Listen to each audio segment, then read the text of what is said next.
O ano é 1944. A Segunda Guerra Mundial entra em sua fase decisiva, e as frentes de batalha operam como gigantescos mecanismos que trituram exércitos e redefinem fronteiras.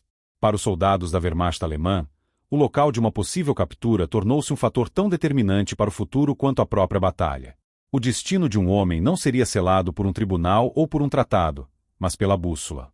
Render-se ao oeste ou ao leste significava entrar em dois mundos distintos, duas realidades de cativeiro que não poderiam ser mais opostas. A geografia da rendição era, de fato, a linha que separava a possibilidade de sobrevivência da quase certeza do aniquilamento. Considere o soldado alemão capturado pelas forças americanas na Itália ou após os desembarques na Normandia. Sua jornada para o cativeiro começava com um processo ordenado. Ele era desarmado, registrado e, em muitos casos, transportado em navios através do Atlântico. Para muitos desses homens, que deixaram para trás uma Europa em ruínas e racionada, a primeira visão dos Estados Unidos era um choque profundo. Desembarcavam em portos como o de Nova York ou de Norfolk, na Virgínia, e viam uma nação intocada pela destruição física da guerra. As cidades estavam intactas, as lojas abastecidas, e a população civil não exibia os sinais da fome ou do medo. Essa primeira impressão era um poderoso contraponto à propaganda que haviam recebido em seu país. Uma vez em solo americano, ele era enviado para um dos mais de 500 campos de prisioneiros de guerra espalhados pelo país, muitos deles localizados em estados como Texas, Arizona ou Wisconsin. A vida nesses campos era regida por um documento que, na frente oriental, parecia ter perdido todo o seu significado: a Convenção de Genebra. Sua rotina incluía 3 refeições diárias, com uma dieta calórica suficiente para manter a saúde e a força para o trabalho. O trabalho, aliás, era uma parte central da experiência. Devido à escassez de mão de obra americana, mobilizada para o esforço de guerra, os prisioneiros alemães tornaram-se uma força de trabalho essencial na agricultura e em indústrias de baixo risco. Eles colhiam algodão no sul, trabalhavam em madeireiras no norte e em fábricas de conservas. Por esse trabalho, recebiam um pagamento simbólico, que podiam usar nas cantinas do campo para comprar cigarros, doces ou artigos de higiene. Mais importante, tinham o direito de se corresponder com suas famílias na Alemanha, um elo vital com o mundo que haviam deixado para trás. A milhares de quilômetros dali, a experiência de seu compatriota capturado pelo Exército Vermelho na frente oriental era outra. A rendição em Stalingrado, ou durante as ofensivas massivas soviéticas de 1944, como a Operação Bagration, era apenas o começo de uma nova luta pela sobrevivência. Não havia navios ou desembarques organizados. A jornada para os campos era, frequentemente, uma marcha da morte de centenas de quilômetros a pé, através de um território que o próprio exército alemão havia devastado. O frio era um inimigo constante, e a comida, quando existia, era escassa. Os guardas soviéticos, muitos dos quais haviam perdido suas famílias para a invasão nazista, não demonstravam qualquer simpatia. A vingança era uma política não oficial, mas onipresente. Para este soldado, não havia a visão de uma nação próspera. O que ele via era a destruição absoluta que a guerra havia infligido à União Soviética. Ao chegar a um campo, ele encontrava instalações rudimentares, superlotação e condições sanitárias precárias. A fome não era uma exceção, era a regra. As rações eram mínimas, calculadas apenas para manter os homens vivos o suficiente para o trabalho forçado. E o trabalho era de natureza punitiva: minas de carvão nos Urais, construção de ferrovias na Sibéria, extração de madeira em florestas remotas. Não havia pagamento, nem cantinas. As doenças, como tifo e disenteria, espalhavam-se rapidamente. O silêncio era total. A correspondência com a família era um privilégio raro, quase inexistente. Para um, o cativeiro era uma espera estruturada pelo fim da guerra. Para o outro, era uma sentença de trabalho até a exaustão, em um ambiente onde a vida humana tinha pouco valor. Esta é a história de como a mesma guerra produziu 2 cativeiros, e de como o lado de uma linha no mapa determinou a fronteira entre a vida e a morte. O ano de 1943 representa o ponto de inflexão da Segunda Guerra Mundial. A maré do conflito, que por anos pareceu favorecer as potências do eixo, começou a virar de forma decisiva e irreversível em 2 frentes geograficamente distantes, mas estrategicamente conectadas. Foi o ano em que a máquina de guerra alemã sofreu derrotas colossais, resultando não apenas em perdas territoriais, mas na captura de centenas de milhares de seus soldados. No início daquele ano, em fevereiro, a Batalha de Stalingrado chegou ao seu fim brutal. O 6º Exército Alemão, sob o comando do Marechal de Campo Friedrich Paulus, foi completamente cercado e aniquilado pelas forças soviéticas. Dos quase 300 mil homens presos no Bolsão, ou *Quesel*, apenas cerca de 91 mil sobreviveram para se render. Para estes homens, a captura foi apenas o início de uma provação em um território que seu próprio exército havia ajudado a devastar. A derrota não foi apenas militar. Foi um golpe psicológico profundo do qual o Terceiro Reich jamais se recuperaria na frente oriental. Apenas 3 meses depois, em maio de 1943, a milhares de quilômetros de distância, sob o sol do norte da África, o eixo sofria outra derrota catastrófica. A campanha da Tunísia, o capítulo final da guerra no deserto, terminou com a rendição em massa do Afrika Korps alemão e de seus aliados italianos. As forças americanas e britânicas, em um movimento de pinça bem executado, encurralaram mais de 275 mil soldados do eixo. A escala da rendição foi tão vasta que alguns historiadores a apelidaram de Tunisgrad, uma comparação direta com o desastre no leste. Em um curto espaço de tempo, os aliados ocidentais se viram responsáveis por um número de prisioneiros que excedia em muito suas previsões mais pessimistas. Eram homens exaustos e desmoralizados, mas em sua maioria fisicamente aptos, capturados longe dos campos de batalha da Europa. Somados, os eventos de Stalingrado e da Tunísia criaram uma situação sem precedentes para as potências aliadas. Em menos de 6 meses, elas haviam capturado quase 400 mil soldados inimigos. Este sucesso militar imediato gerou um problema logístico de proporções inéditas. O que fazer com essa enorme população de prisioneiros de guerra? Como alimentá-los, abrigá-los, guardá-los e, crucialmente, como utilizar ou neutralizar essa vasta força de trabalho? Diante deste mesmo desafio, as respostas que emergiram de Washington e de Moscou foram fundamentalmente distintas, moldadas por suas realidades, ideologias e experiências de guerra radicalmente diferentes.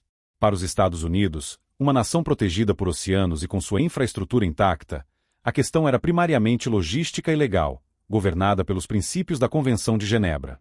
Para a União Soviética, uma nação que havia sofrido uma invasão devastadora com milhões de mortos e cidades em ruínas, a questão era existencial, uma matéria de retribuição e reconstrução forçada. A decisão sobre como gerir essa massa de homens capturados não seria apenas uma questão administrativa. Ela refletiria a ideologia, a experiência de guerra e os objetivos de longo prazo de cada uma das superpotências vitoriosas, selando o destino de incontáveis indivíduos. Para a vasta maioria dos soldados alemães capturados pelas forças americanas, especialmente após as rendições em massa no norte da África, o cativeiro não começou em um campo de batalha lamacento, mas a bordo de um navio que cruzava o Oceano Atlântico. Eram frequentemente transportados em navios da classe Liberty, embarcações de carga que, após entregarem suprimentos de guerra na Europa, retornavam aos Estados Unidos com um novo tipo de carga, prisioneiros de guerra. A viagem em si, embora em condições de superlotação, era a primeira indicação de que seu destino seria diferente do esperado. Eles recebiam refeições regulares e tratamento médico, um procedimento logístico ordenado que contrastava fortemente com a brutalidade caótica da frente de batalha. O verdadeiro impacto, no entanto, ocorria no momento do desembarque. Ao se aproximarem de portos como o de Nova York, Boston ou Norfolk, na Virgínia, a primeira visão era a de um horizonte que desafiava tudo o que lhes fora ensinado. A dissonância cognitiva era imediata e profunda. A máquina de propaganda do ministro Joseph Goebbels havia martelado por anos a imagem de uma América decadente, uma sociedade mista racialmente impura, enfraquecida pela Grande Depressão e culturalmente corrupta. Os soldados alemães esperavam encontrar sinais de fraqueza, de escassez, talvez até de desordem. Em vez disso, o que viram foi a manifestação física do poderio industrial americano, intocado pela guerra. Arranha-céus que se erguiam intactos, pontes monumentais e um fluxo incessante de veículos civis nas ruas. Não havia escombros, nem edifícios destruídos por bombas, nem a presença opressiva de uma população vivendo sob o medo de ataques aéreos. Nas docas, o choque continuava. Os trabalhadores portuários não pareciam subnutridos ou exaustos pela guerra. Eram homens robustos, operando guindastes e maquinário pesado com uma eficiência tranquila. Os civis que passavam pelas ruas não usavam roupas remendadas ou uniformes.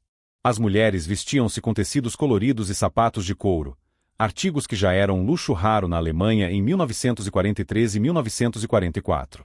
O primeiro contato com a abundância americana era frequentemente tangível. A primeira refeição em solo americano consistia em alimentos que muitos não viam há anos, como pão branco macio, café com açúcar de verdade, manteiga e porções generosas de carne.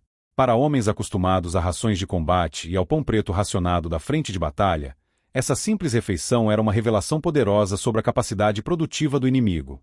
O choque cultural e econômico prosseguia durante a longa viagem de trem para o interior, rumo aos campos de prisioneiros espalhados por todo o país. Das janelas dos vagões, os prisioneiros testemunhavam uma nação em pleno funcionamento. Viam cidades que nunca tinham ouvido o som de uma sirene de ataque aéreo, fábricas operando dia e noite, e vastas extensões de terras agrícolas cultivadas até onde a vista alcançava. Essa jornada através do continente americano serviu como uma demonstração inegável e silenciosa da força econômica que sustentava o esforço de guerra aliado. Para muitos prisioneiros, essa experiência inicial foi mais eficaz do que qualquer panfleto de propaganda. A realidade visível desmentia completamente a narrativa oficial do Terceiro Reich. A América não estava em colapso, estava prosperando. Essa percepção inicial, de uma terra de abundância e ordem, estabeleceu o tom para sua experiência de cativeiro e começou a desmantelar, peça por peça, a certeza ideológica que os havia sustentado durante a guerra. A base da política americana para o tratamento de prisioneiros de guerra era uma decisão calculada e pragmática, a adesão estrita à Convenção de Genebra de 1929. Essa decisão não nascia primariamente de um impulso humanitário, embora esse elemento estivesse presente na cultura legal do país. Ela era, acima de tudo, uma questão de estratégia e de interesse nacional. O alto comando americano entendia que centenas de milhares de seus próprios soldados estavam lutando na Europa e corriam o risco de serem capturados. A melhor garantia de que esses homens receberiam um tratamento minimamente decente sob custódia alemã era estabelecer um precedente claro e inquestionável em seus próprios campos. O princípio da reciprocidade era a pedra angular dessa política: tratar o inimigo capturado da mesma forma que se esperava que seus próprios homens fossem tratados. Era uma aposta calculada na racionalidade do inimigo, sustentada pela ameaça implícita de que qualquer desvio por parte da Alemanha poderia levar a uma retaliação. Na prática, a aplicação da Convenção de Genebra se traduzia em uma rotina estruturada e em direitos garantidos. O documento estipulava que os prisioneiros deveriam receber alojamento, vestuário e alimentação em quantidade e qualidade equivalentes às das tropas da base da potência detentora. Isso significava que a dieta de um prisioneiro alemão no Texas era, em teoria, comparável à de um recruta americano em treinamento no mesmo estado. Os prisioneiros tinham direito a cuidados médicos e dentários, e os oficiais não podiam ser forçados a realizar trabalho manual. A liberdade religiosa era protegida, e a correspondência com a família, embora sujeita à censura, era um direito fundamental. Essas regras transformaram os campos de prisioneiros em comunidades altamente regulamentadas, muito distantes do caos e da privação da frente de batalha. Para garantir que esses padrões fossem cumpridos, um sistema de supervisão externa foi não apenas permitido, mas incentivado.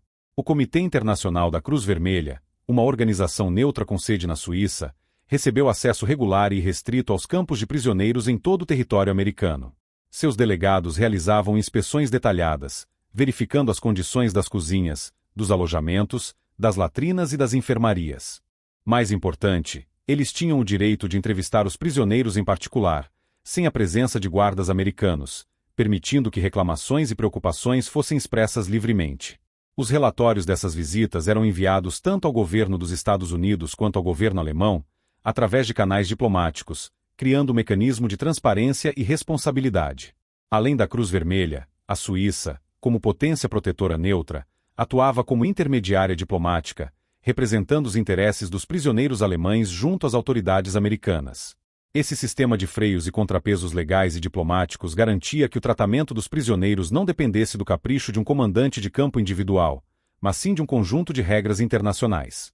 Em um conflito definido pela quebra de normas e pela brutalidade, os Estados Unidos fizeram da aplicação da lei uma ferramenta de guerra. Nos campos americanos, as regras da Convenção não eram uma sugestão, eram a lei. Longe de serem mantidos em ociosidade, os prisioneiros de guerra alemães rapidamente se tornaram uma solução pragmática para um dos maiores desafios domésticos dos Estados Unidos durante a guerra, a severa escassez de mão de obra. Com mais de 12 milhões de homens americanos mobilizados para o serviço militar no exterior, um vácuo imenso foi deixado nos campos, florestas e fábricas do país. Erguiam-se colheitas inteiras em risco de apodrecer, e projetos de infraestrutura essenciais corriam o risco de paralisação. Foi nesse contexto de necessidade econômica que os quase 400 mil prisioneiros alemães em solo americano deixaram de ser apenas um encargo logístico para se tornarem um ativo econômico vital. O programa de trabalho foi implementado em larga escala pelo Departamento de Guerra. Contratos foram estabelecidos com agricultores e empresas privadas, que pagavam ao governo americano a taxa de mercado pela mão de obra. O trabalho era diversificado e refletia as necessidades regionais da vasta economia americana. No sul, prisioneiros colhiam algodão sob o sol do Texas e do Mississippi, e amendoins na Geórgia. No meio oeste, eles trabalhavam na colheita de beterraba sacarina e na conservação de milho e ervilhas. Nas florestas do Wisconsin e do Minnesota, eram empregados na extração de madeira, um recurso crucial para o esforço de guerra. Na Califórnia, trabalhavam no processamento de frutas em fábricas de conservas. Eles também realizaram trabalhos de construção e manutenção de estradas e ferrovias, sempre em projetos que não tivessem uma ligação direta com operações militares, em conformidade com as regras internacionais. Crucialmente, este trabalho não era forçado ou punitivo no sentido que se via em outros regimes. Era uma atividade organizada, regulamentada e, fundamentalmente, remunerada.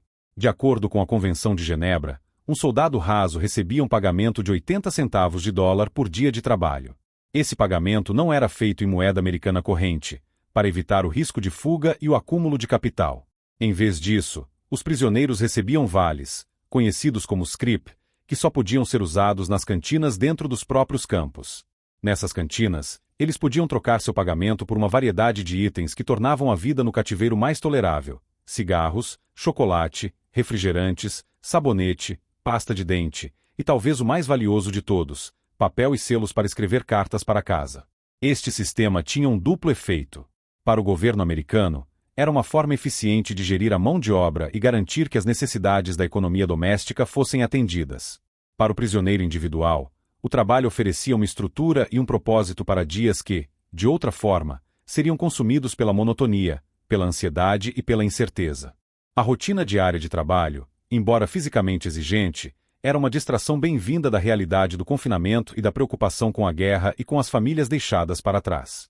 A capacidade de ganhar pequenos luxos pessoais restaurava um mínimo de agência e dignidade a homens que haviam sido despojados de quase tudo. O trabalho nos Estados Unidos não era uma sentença de exaustão, mas uma parte regulamentada da vida no cativeiro, uma troca funcional que beneficiava ambas as partes e que se mantinha estritamente dentro dos limites da lei internacional. A administração dos campos de prisioneiros nos Estados Unidos operava sob um princípio fundamental: um prisioneiro com a mente e o corpo ocupados era um prisioneiro com menos probabilidade de causar problemas.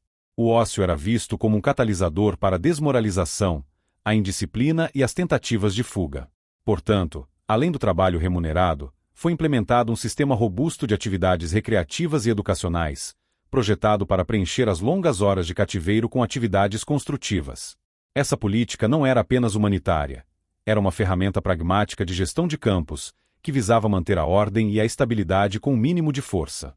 O esporte, especialmente o futebol, tornou-se a válvula de escape mais popular e uma das atividades mais bem organizadas. Em muitos campos, os próprios prisioneiros nivelaram terrenos para criar campos de jogo e organizaram ligas internas completas, com times competindo por campeonatos locais. Essas competições eram levadas a sério, com uniformes improvisados e uma torcida engajada, recriando um senso de comunidade e rivalidade saudável que transcendia a monotonia do arame farpado. O exercício físico regular não apenas mantinha os homens em boa forma, mas também servia como um meio eficaz para aliviar o estresse e a tensão inerentes à sua situação. Paralelamente às atividades físicas, um esforço significativo foi feito para estimular o intelecto dos prisioneiros. Foram estabelecidas bibliotecas, abastecidas com doações de organizações como a Associação Cristã de Moços, YMCA, além de livros fornecidos pelo próprio governo americano. O acervo incluía clássicos da literatura alemã, permitindo um contato com sua própria cultura, mas também oferecia dicionários e materiais para o aprendizado do inglês, uma habilidade prática que muitos aproveitaram. Programas educacionais formais surgiram de maneira orgânica e, por vezes, com apoio oficial. Prisioneiros que eram professores, engenheiros ou acadêmicos antes da guerra organizaram aulas para seus companheiros, cobrindo desde matemática e física até história e línguas. Alguns campos chegaram a oferecer cursos de nível universitário, com exames e certificados emitidos por um conselho de prisioneiros, reconhecidos informalmente entre eles. A expressão artística também encontrou espaço para florescer. Orquestras foram formadas, muitas vezes com instrumentos improvisados, construídos a partir de caixotes de madeira, latas e outros materiais disponíveis. Concertos eram realizados regularmente, oferecendo um escape cultural tanto para os músicos quanto para a audiência. Grupos de teatro encenavam peças, proporcionando entretenimento e um senso de projeto coletivo. Essas atividades não eram meros passatempos, eram mecanismos essenciais para a preservação da identidade cultural e individual em um ambiente projetado para anular ambas. Talvez o elemento mais crucial para a saúde mental dos prisioneiros fosse a permissão para se comunicar com suas famílias. Embora todas as cartas, tanto de entrada quanto de saída, passassem por uma censura rigorosa para remover informações militares ou políticas sensíveis, o fluxo de correspondência era mantido através da Cruz Vermelha. Esse elo com o lar era uma linha de vida psicológica, a única confirmação de que o mundo exterior ainda existia e que eles não haviam sido esquecidos. A capacidade de receber notícias de uma esposa ou de ler sobre o crescimento de um filho era um poderoso antídoto contra o desespero. Essas atividades, em conjunto, criavam um ambiente que, embora fosse um cativeiro, preservava a estrutura, a dignidade e a humanidade dos homens detidos. Cada jogo de futebol, cada livro lido e cada carta enviada representava um pequeno respiro de normalidade, um luxo que era simplesmente impensável para seus compatriotas capturados em qualquer outra frente de batalha. Enquanto isso, no leste, a rendição não era o fim da batalha, mas o começo de um novo tipo de guerra pela sobrevivência. Para os soldados capturados pelo Exército Vermelho, não haveria navios, docas movimentadas ou uniformes limpos. A captura na frente oriental era um evento brutal e imediato, desprovido de qualquer formalidade. Não era um procedimento administrativo, era a dissolução caótica de um exército derrotado nas mãos de um inimigo endurecido por anos de uma guerra de extermínio em seu próprio solo. No momento em que um soldado alemão levantava as mãos, ele entrava em um sistema onde a sua vida tinha um valor drasticamente redefinido. O processo começava com um desarmamento rápido e, frequentemente, violento. Relógios, anéis, fotografias de família, qualquer objeto de valor pessoal era confiscado, não como parte de um procedimento oficial, mas como espólio de guerra para os soldados captores. A hostilidade era palpável. Os soldados soviéticos, muitos dos quais haviam testemunhado as atrocidades cometidas pelas SS e pela Wehrmacht em suas vilas e cidades, viam os prisioneiros não apenas como adversários militares, mas como invasores fascistas responsáveis pela morte de milhões de seus compatriotas. A empatia era um luxo que poucos podiam ou queriam oferecer. Os rostos dos alemães capturados, marcados pelo medo e pela resignação, refletiam a compreensão súbita de que a propaganda de ambos os lados estava prestes a colidir com uma realidade implacável. O estado físico desses homens no momento da captura já era, em muitos casos, precário. Meses de combates intensos, linhas de suprimento cortadas e exposição ao brutal inverno russo haviam deixado sua marca. Muitos já sofriam de desnutrição, congelamento e doenças. Seus uniformes, projetados para uma guerra rápida, eram trapos inadequados contra o frio extremo, e suas botas, gastas por centenas de quilômetros de marchas e combates, ofereciam pouca proteção. Eles se rendiam não no auge de sua força, mas no ponto mais baixo de sua resistência física e moral. A jornada para os campos de prisioneiros não começava em um porto, mas com uma marcha forçada. Colunas de milhares de homens se estendiam por quilômetros, serpenteando a pé por um território devastado. Não havia caminhões ou trens para transportá-los. Eles caminhavam sob a mira de guardas, com rações mínimas ou inexistentes, bebendo água de poças ou derretendo neve quando possível. A regra era simples e brutal. Quem caísse por exaustão, ferimentos ou doença, ficava para trás, seu destino selado pela neve ou por um tiro.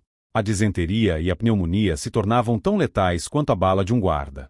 Esta primeira etapa do cativeiro funcionava como um filtro cruel, eliminando os mais fracos antes mesmo que chegassem a qualquer tipo de confinamento estruturado. A ausência de qualquer procedimento formal, a hostilidade visível dos captores e a brutalidade da marcha inicial deixavam claro que as regras da guerra, como entendidas no Ocidente, não se aplicavam aqui. Não havia delegados da Cruz Vermelha para observar, nem potências neutras para intervir. Para o soldado alemão capturado no leste, a rendição não significava segurança ou a promessa de um tratamento regulamentado. Significava a troca de uma zona de combate por outra, uma onde o inimigo não era mais o soldado do outro lado de uma trincheira, mas a fome, o frio, a doença e a exaustão. Era, de fato, o início do fim. Para compreender a lógica por trás do tratamento dispensado aos prisioneiros alemães na União Soviética, é imperativo recuar e examinar a escala da devastação infligida ao povo e à terra soviética. A Segunda Guerra Mundial, para os soviéticos, foi a Grande Guerra Patriótica, um conflito de uma brutalidade sem paralelo na história moderna. O custo humano foi astronômico, 27 milhões de mortos.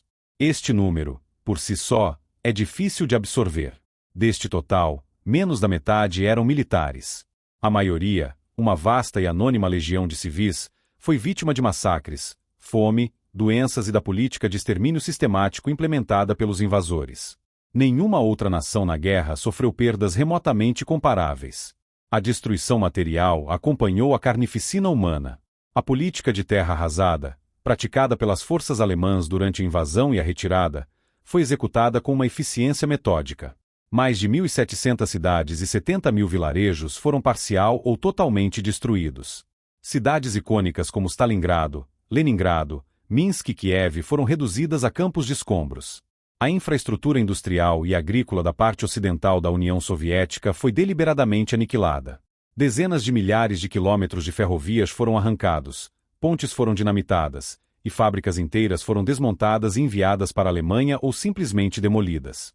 A produção agrícola entrou em colapso, levando à fome generalizada.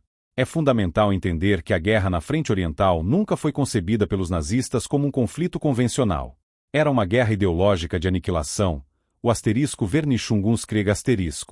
O objetivo era não apenas a conquista militar, mas a erradicação do Estado soviético, a escravização das populações eslavas, consideradas subhumanas ou *Untermenschen*, e a colonização do território para criar o *Lebensraum*, ou espaço vital alemão.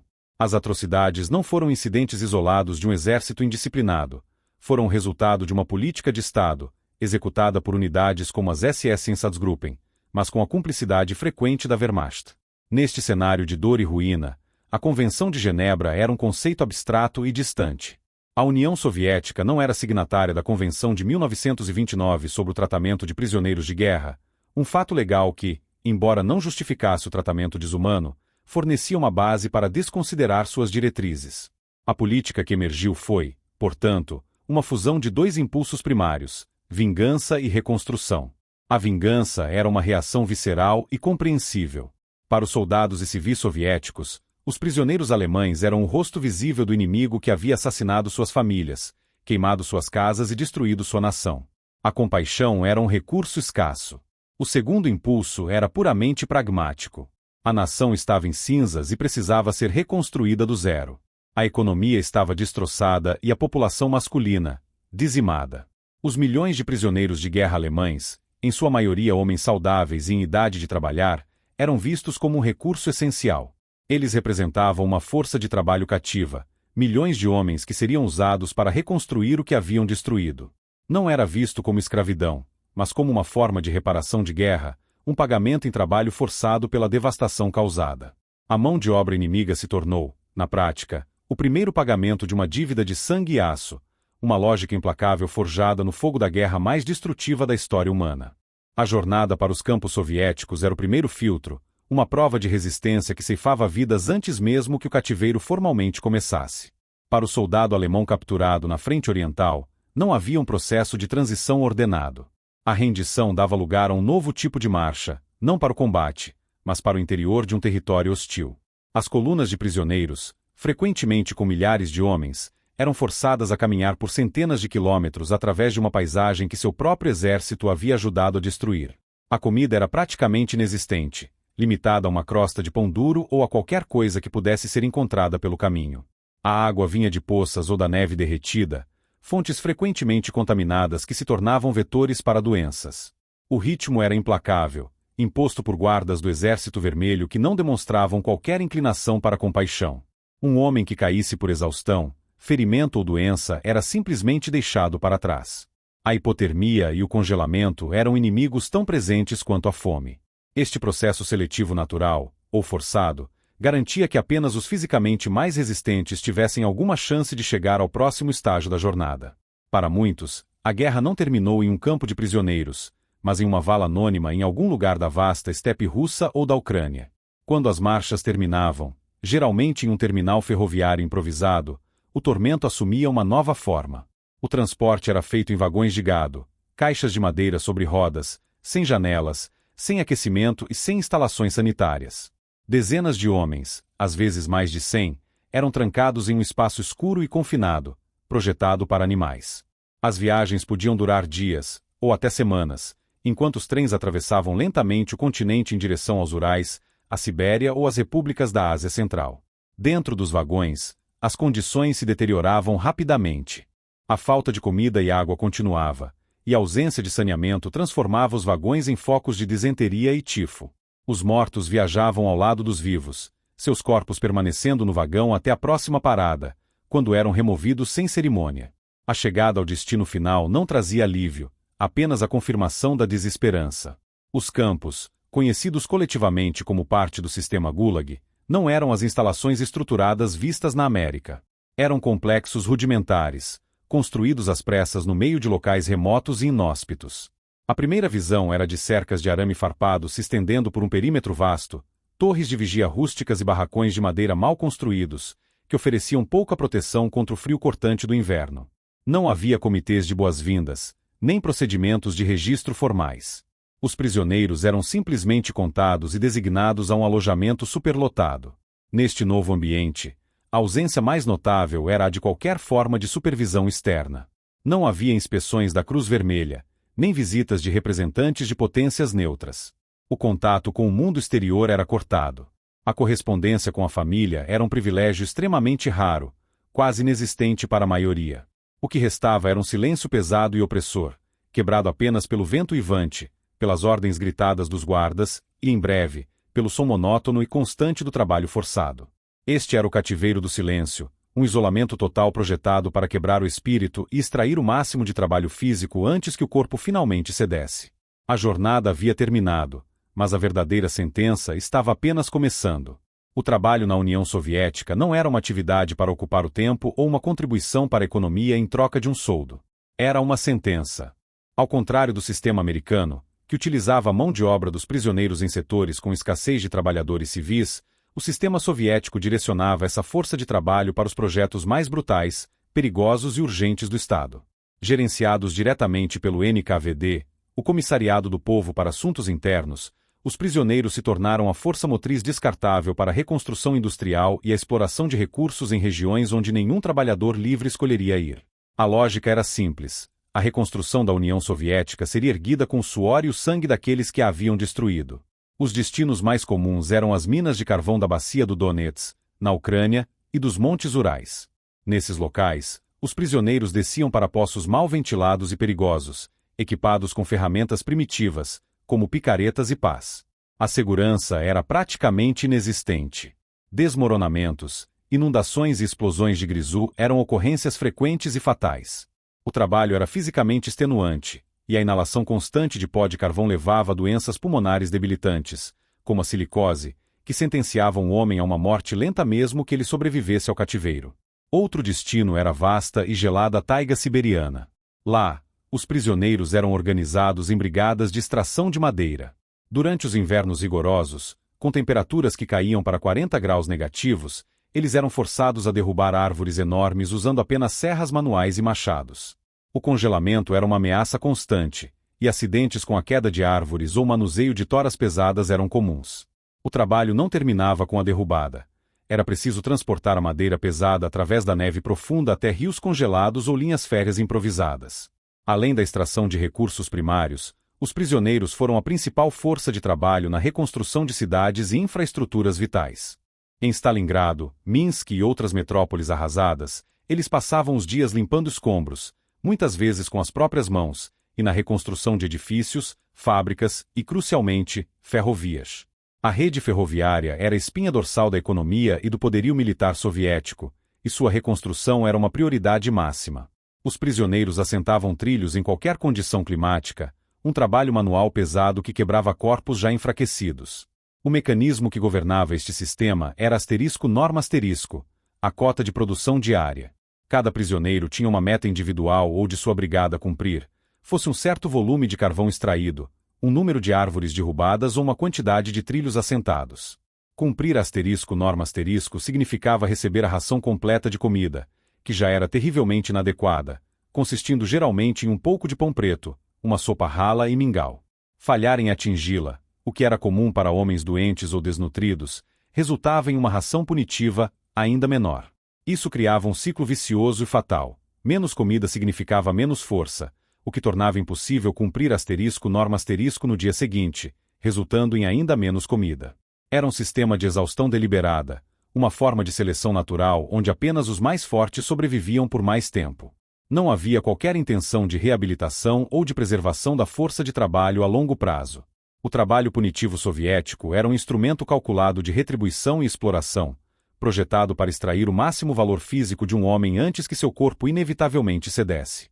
No ambiente dos campos de prisioneiros soviéticos, a batalha diária pela sobrevivência não era travada contra guardas ou cercas, mas contra inimigos invisíveis e implacáveis: a fome, o frio e a doença. A combinação do trabalho forçado extenuante com uma dieta de subsistência criou as condições perfeitas para uma catástrofe sanitária.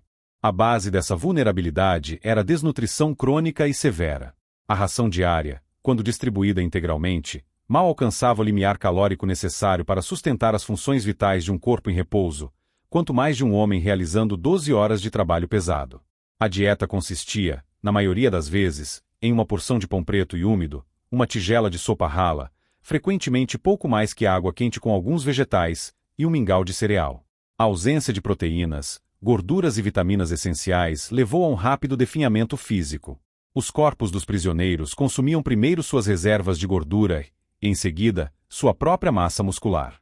O resultado era caquexia, um estado de emaciação extrema que deixava os homens com aparência esquelética, com a pele esticada sobre os ossos. Nesse ambiente de fraqueza generalizada, o sistema imunológico entrava em colapso, tornando os homens presas fáceis para uma série de doenças infecciosas que se espalhavam como fogo em palha seca nas condições de superlotação e falta de higiene dos barracões. A principal delas era o tifo epidêmico, transmitido por piolhos corporais que infestavam as roupas e os beliches. Em alojamentos onde dezenas de homens dividiam um espaço exíguo, sem a possibilidade de se lavar ou de trocar de roupa por meses a fio, a erradicação dos piolhos era impossível. A doença se manifestava com febre alta, dores de cabeça intensas e um estado de delírio, ceifando vidas em questão de dias. Igualmente letal era a disenteria, causada pela ingestão de água e alimentos contaminados.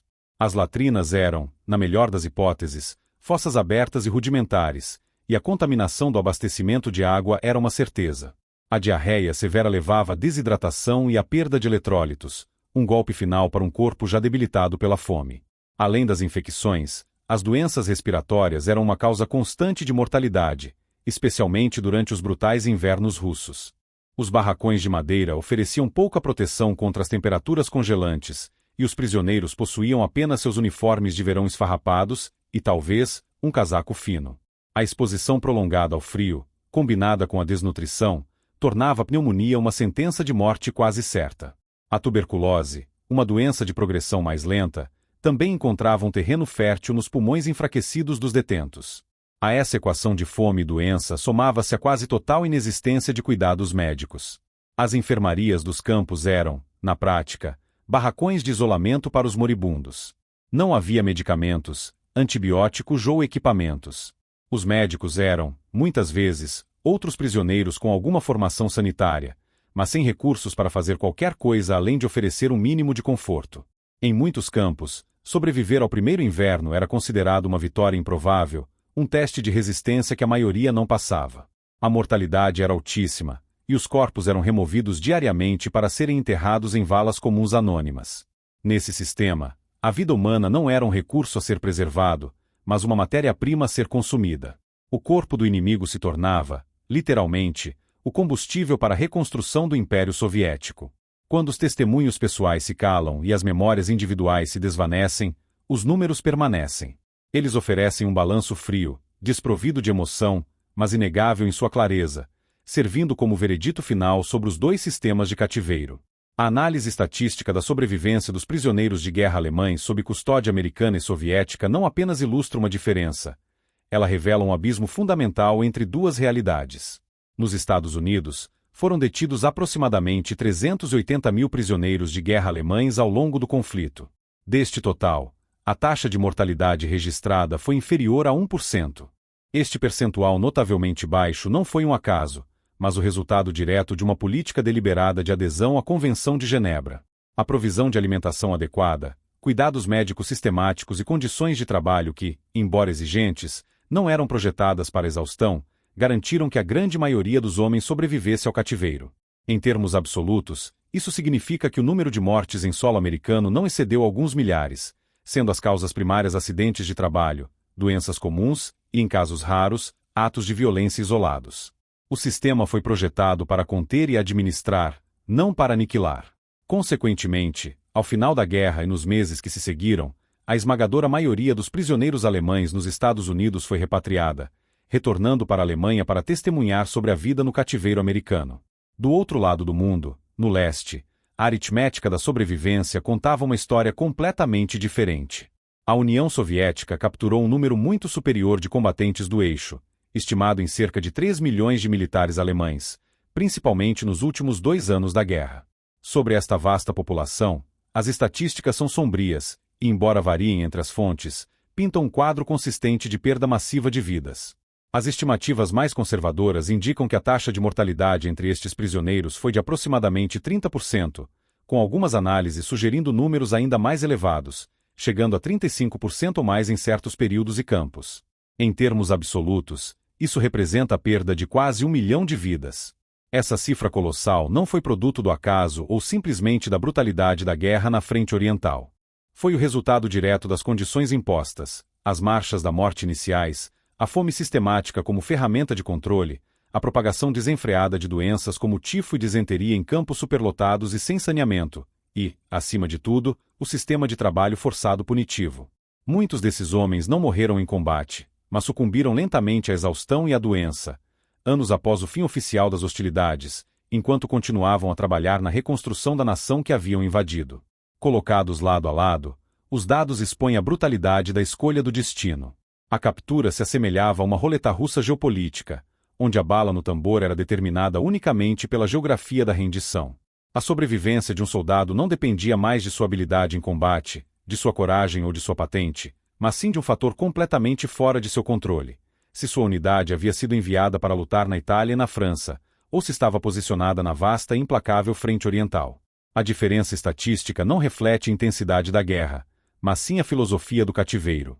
De um lado, uma política de contenção legalista e pragmática. Do outro, uma política de retribuição e exploração econômica. Os números, em sua frieza, contam a história de forma definitiva e inegável.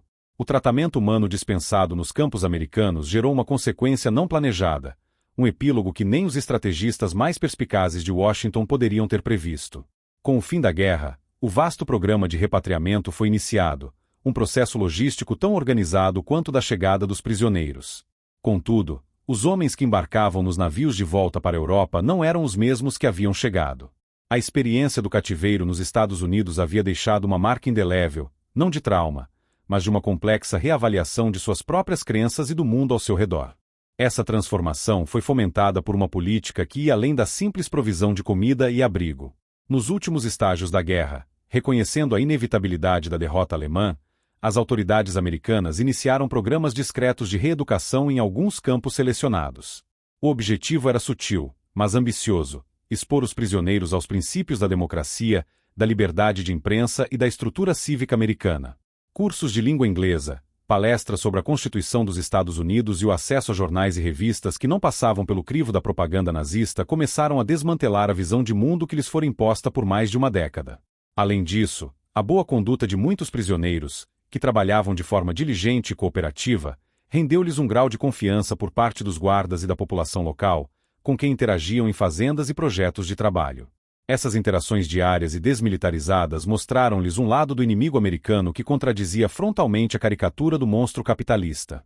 Ao retornarem para uma Alemanha em ruínas, dividida entre as potências ocupantes e assombrada pela culpa coletiva, o contraste com a América que haviam deixado para trás era absoluto.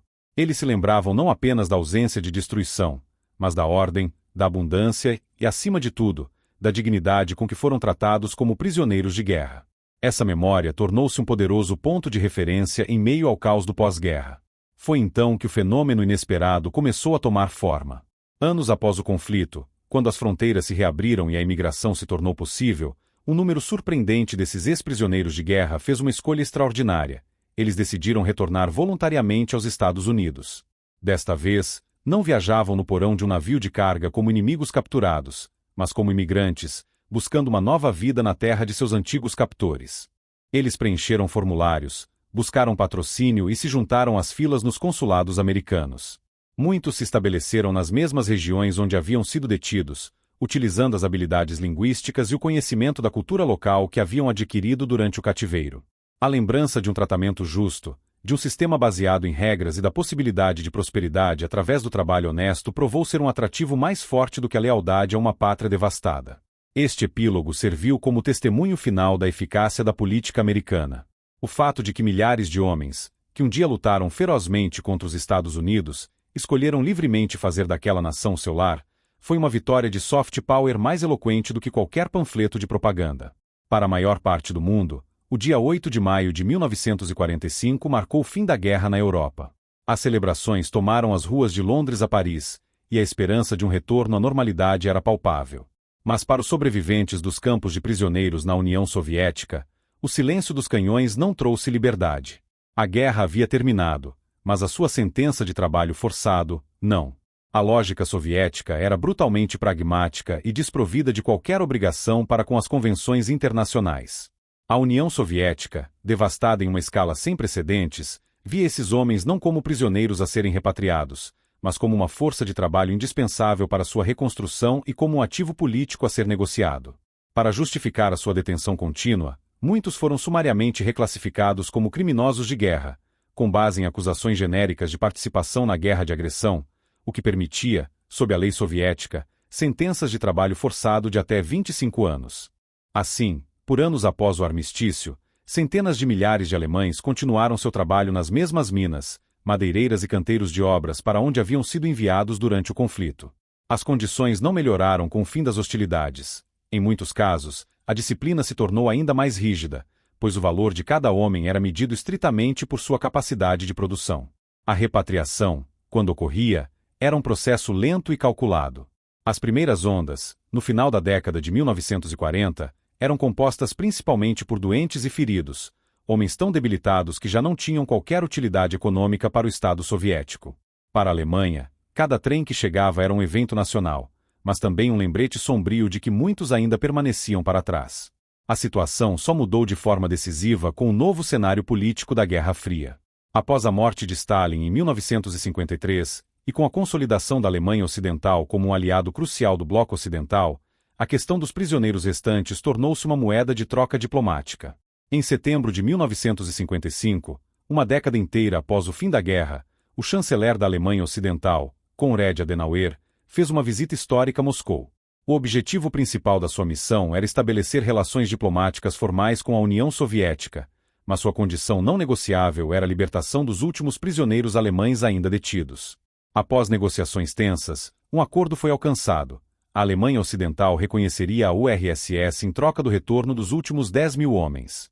As imagens da chegada desses últimos Endkehr, ou retornados, ao campo de trânsito de Friedland, na Alemanha Ocidental, são um testemunho silencioso de sua aprovação. Não eram mais os jovens soldados que haviam marchado para o leste. Eram homens de meia idade, envelhecidos prematuramente, com corpos magros e desgastados por uma década de trabalho extenuante e desnutrição. Seus olhares, registrados em fotografias e noticiários da época, eram frequentemente vazios, marcados por um trauma profundo e pela dificuldade de processar a liberdade recém-adquirida. Eles retornavam para um país que mal reconheciam. A Alemanha Ocidental vivia o seu Wirter, o milagre econômico. As cidades que haviam deixado em ruínas estavam sendo reconstruídas, a prosperidade material começava a se espalhar, e uma nova geração, nascida durante ou após a guerra, estava crescendo sem memória direta do conflito. Para estes retornados tardios, o mundo havia seguido em frente. Eles eram fantasmas de uma guerra que o resto do mundo já se esforçava para esquecer, portadores de memórias de um cativeiro que, para eles, durou mais que a própria guerra. No fim, a diferença gritante no tratamento dos prisioneiros não foi um mero detalhe histórico ou um ato de propaganda. Foi a prática diária, consistente e sistemática, que definiu a experiência de centenas de milhares de homens. De um lado, um sistema baseado em regras, logística e um pragmatismo calculado. Do outro, um sistema movido pela retribuição, pela necessidade econômica e por uma ideologia que desvalorizava a vida do inimigo capturado. Essa prática, essa realidade vivida no dia a dia dos campos, tornou-se um poderoso capital moral e político para os Estados Unidos no momento exato em que o mundo transitava da Segunda Guerra Mundial para a Guerra Fria. O inimigo comum havia sido derrotado, e os antigos aliados, Washington e Moscou, agora se encaravam como adversários sobre as ruínas da Europa, com a Alemanha dividida como principal palco dessa nova confrontação. Neste novo xadrez geopolítico, a competição não era travada apenas com exércitos e arsenais, mas pela opinião pública, especialmente a do povo alemão. E foi nesse campo que as experiências do cativeiro se revelaram uma ferramenta de influência mais eficaz do que qualquer panfleto ou transmissão de rádio. As testemunhas mais credíveis não eram diplomatas ou políticos, mas os próprios soldados que retornavam para casa. O homem que voltava do cativeiro americano trazia consigo histórias de uma nação de abundância, de um tratamento regido por leis e de uma dignidade mínima que lhe fora preservada. Ele podia contar sobre o trabalho remunerado, sobre as bibliotecas e os jogos de futebol, e sobre a correspondência que o manteve conectado à sua família. Seu retorno, relativamente rápido e em boas condições físicas, era prova viva de seu relato. Em contraste, o sobrevivente que retornava do leste, muitas vezes uma década após o fim da guerra, era um mensageiro de uma realidade completamente diferente. Ele trazia consigo as cicatrizes físicas e psicológicas da fome, da doença e do trabalho forçado. Suas histórias eram de marchas da morte, de invernos brutais em barracões superlotados e de um silêncio total, sem notícias de casa por anos a fio. Ele era a personificação da brutalidade de um sistema que o via apenas como uma peça descartável em sua máquina de reconstrução. Esses testemunhos, contados em milhões de lares alemães, não eram propaganda. Eram a verdade vivida, transmitida de filho para mãe, de marido para esposa. Dessa forma, a experiência dos prisioneiros de guerra ajudou a moldar de maneira decisiva a percepção de milhões de alemães sobre quem eram os seus antigos inimigos e futuros parceiros. Os Estados Unidos passaram a ser vistos não apenas como uma potência ocupante, mas como um poder relativamente benigno, previsível e, em última análise, um protetor contra a ameaça percebida vinda do leste. A União Soviética, por sua vez, consolidou sua imagem de um regime opressor e implacável. Essa percepção foi fundamental para a integração da Alemanha Ocidental na aliança da OTAN e para a aceitação da presença militar americana como uma garantia de segurança. Na brutalidade do século XX, os Estados Unidos venceram a guerra nos campos de batalha, mas, através de suas ações nos campos de prisioneiros, venceram também no Tribunal da Memória.